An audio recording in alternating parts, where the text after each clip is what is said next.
welcome back to my channel. This is Hua. This is my Halloween Horror Fest. I am starting early this year, so if you have a scary story or an experience that you'd like me to share, please submit it to the email listed below. This story is a fictional and fact mixed in together for your entertainment, titled Granny Knew. Mlongtanike chisaiking chisanchai nama.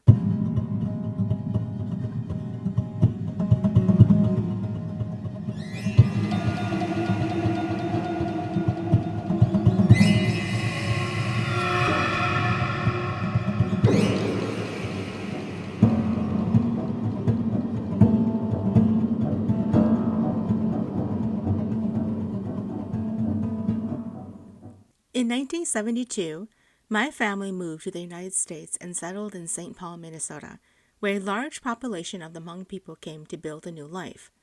My father was the oldest son, and he was already married to my mother. I was the last child to be born of the 4 children they had together. I had 2 uncles who were still single, and an aunt who was married but was left behind in Laos. My grandparents were old, but they were healthy. I grew up calling my grandmother Granny Nu because she had been a victim of bride kidnapping and didn't want anything to do with Grandpa's name. So she would ask her grandchildren to call her Granny Nu. She used a lot of tiger balms, and her room smelled of it as soon as you opened the door. She was also a shaman who knew how to heal. But Granny Nu barely practiced her shaman skills as she got older and didn't have the energy to do it anymore. She kept an altar up to maintain good health for her spiritual guides. When I was 7 years old, Granny Nu got sick, and after recovering, she wasn't the same anymore. She lost a lot of her mind and would often be found speaking in the corners with people only she could see. My grandpa got tired of her doing this and at times ignored her. Sometimes he would yell at her and call her these terrible names, and my dad would ask him to stop. Granny Nu was slowly losing her mind, and it was sad to see her deteriorate this way. My father would seek spiritual help for her, but nothing seemed to help her return to her normal self again. When school was over and summer had arrived, I woke up one morning and found Granny Nu's door wide open. On the bed were sashes of green and red coins along with a litter of monk clothes. I looked out the window and Granny Nu was standing by the garden dressed in monk clothes, swaying back and forth. "Zi, oja ponum ora chilindana?" I asked. My father quickly came over to where I was pointing, and he made an irritated sound as he ran outside. "Nia!" I heard him yell out as he took her hand, but she refused to come inside and began arguing with him. Without success, he returned alone, and I asked him what Granny Nu was doing. He just muttered something I couldn't hear and left to the garage to fix his car. I continued to watch Granny Nu, and the more I watched her, the more I became afraid. She was laughing, covering her mouth as if she was shy, and kept swaying as if she was speaking to someone only she could see. She did this for a whole afternoon, and when she returned, she simply walked to her room, undressed, folded the clothes, and went to take a nap as if it was the most normal thing to do. Granny Nu didn't come down to eat dinner. My dad told me to bring her a plate in her bedroom. I knocked on the door, and I heard Gutsia playing from the radio she had on. "Panu, kung ka malonto ko no," I said as I pushed open the door. She was sitting on the edge of the bed with a smile on her face, but she wasn't looking at me. She was looking at something in her closet. The door was wide open. "Panu, kung tanong titana?" I asked. "Menai, ja kung ka ilu pasuna, ja ka chunga alua." "E ko ilu sine?" She giggled and replied,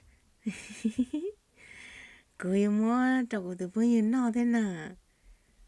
Kadu punyu tu na." And she pointed to the closet.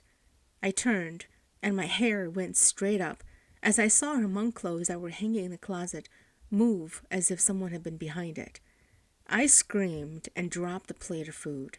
The next thing I knew, my father came running in and asking me what had happened.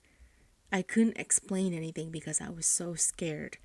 But the entire time everyone was making a commotion, Granny Nu was smiling at me. And then she began waving at the closet. My father noticed what I was looking at, and he followed my gaze.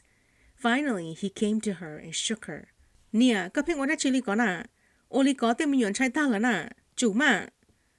Grandpa shook his head and replied, "Below. 主啊，在别个个主么叫鸟."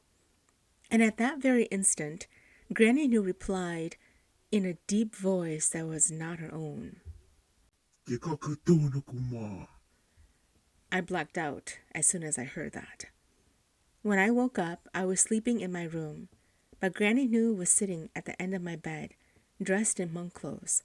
Her long white hair was unbrushed and left unruly down her back. She was moving from side to side, humming a strange tune. I turned to the side and pulled a blanket over my head. "But no, the humming stopped, and then I heard a knock on my door. It opened, and Granny New stood there before me. "Minsai, I sat up in bed and looked where I had seen her sitting earlier. No one was there except me. I bolted out of bed and ran past her, almost making her fall over. My father was sitting on the couch watching TV, and I began screaming and crying to him. I couldn't talk. All I kept seeing was a person dressed in hmong humming at the edge of my bed. Granny New walked out to the living room, and I just started bawling.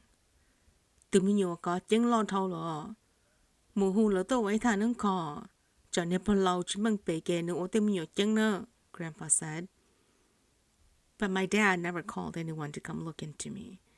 At night, I could hear Granny New whispering in the dark and giggling throughout odd hours of the day. Grandpa stopped sleeping in the same room with her, and she got sick again. This time she wound up at the hospital, and she never returned home. She died there in that hospital room, and because I was so afraid, I wasn't allowed to go see her. The night after she died, she came to me in a dream, and she brought an older man with her. They were holding hands, and she gave me a smile before she left. It wasn't until after we did her funeral that Grandpa came clean about Granny New's past. She was upset with how he had kidnapped her to marry, so she had made a blood promise with an old lover. A few years ago, Grandpa had heard that he'd passed away, and he already suspected the worst was going to come. But Granny New and him hated each other at that point of their lives, so he didn't bother to do anything or tell anyone about it. During her last moments of life, she had announced that because Grandpa didn't love her, she would return to take her revenge on him. My father had told her to be quiet, but half a year after Granny New died, Grandpa began to get sick, and he started saying her name in the middle of the night when everyone was sleeping. He would take long walks and call out her name, laugh as if speaking to her, and shortly after this happened, he passed away. My father finally called someone to take a look into me after my grandparents passed away. They told my father that Granny New had touched me while she was getting ready to leave and had injured my soul. That was why I was so afraid of the dark and other things around me. After the shaman looked into me, the fear of night and the dark disappeared from my heart. However, there's a picture of Granny New dressed in her monk clothes that my father used to hang in the living room.